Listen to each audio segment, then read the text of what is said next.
Michel, il y a 3 jours, était donné à 8 h du matin, très précisément, le coup d'envoi des soldes d'hiver et qui prendront fin en France le mardi 19 février. 6 semaines donc qui sont consacrées à la recherche de la promotion, de la réduction, bref, de la bonne affaire. Oui, mais les soldes, mais c'est comment ailleurs ?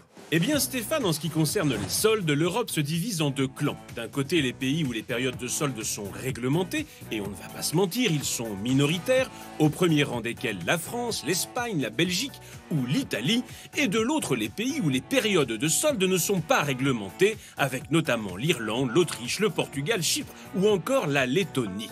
Un manque d'harmonie qui nous donne par exemple 30 jours de solde en Italie contre 60 en Croatie ou 90 jours non-stop en Espagne, oui, Madrid ou Barcelone, le paradis des serial shoppers.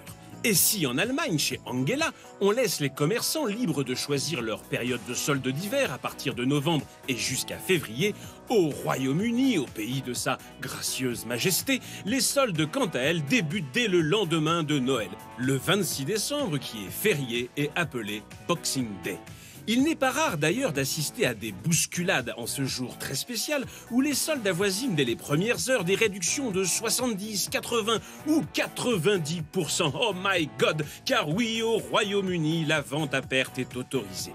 D'ailleurs, comme le disent si bien nos amis anglais, shop till you drop, ce qui veut dire faites des courses jusqu'à l'épuisement. Ils vont nous manquer, ces Anglais, avec le Brexit. En France, le budget pour ces soldes d'hiver sera compris entre 200 et 250 €. Les hommes, contre toute attente, dépenseront plus que les femmes et le premier poste de dépense sera l'habillement. Alors Stéphane, pour les soldes, vous avez craqué sur quoi?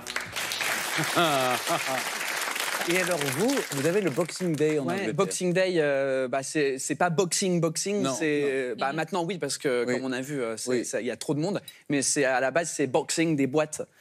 Parce qu'à l'époque, les gens très riches qui avaient des employés qui travaillaient chez eux le jour de Noël le 25, le lendemain ils donnaient des boîtes avec les restes du repas de Noël et un petit cadeau pour que les gens qui travaillent à la maison rentrent chez eux jour off pour passer ça avec leur famille. Donc c'est le lendemain de Noël, commencent les soldes, c'est pour ça que ce jour-là on l'appelle le Boxing Day.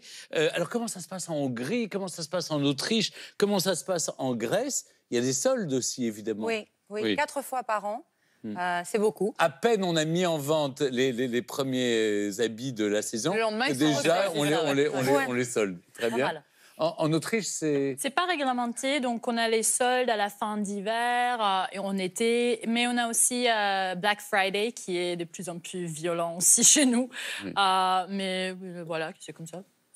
Et en Hongrie? Alors écoutez, en Hongrie, il y a aussi 2 périodes de soldes, une en hiver et puis... Je dirais qu'il va nous parler économie, quoi, avec le truc. T'as pas un côté en Hongrie? T'as pas un paperboard, là? Génial. Mais en fait, voilà, il n'y a pas de période réglementaire. Absolument, c'est cher. Les commerçants, ils décrètent un peu qu'ils sont en solde quand ils veulent. Et puis, on a aussi le Black Friday qui vient de débarquer. Là, on n'a rien compris. On se disait, mais qu'est-ce que c'est que ça? Est-ce que c'est une journée pour l'émancipation des Noirs? Eh bien, pas du tout. Non, eh bien, ça marche du tonnerre.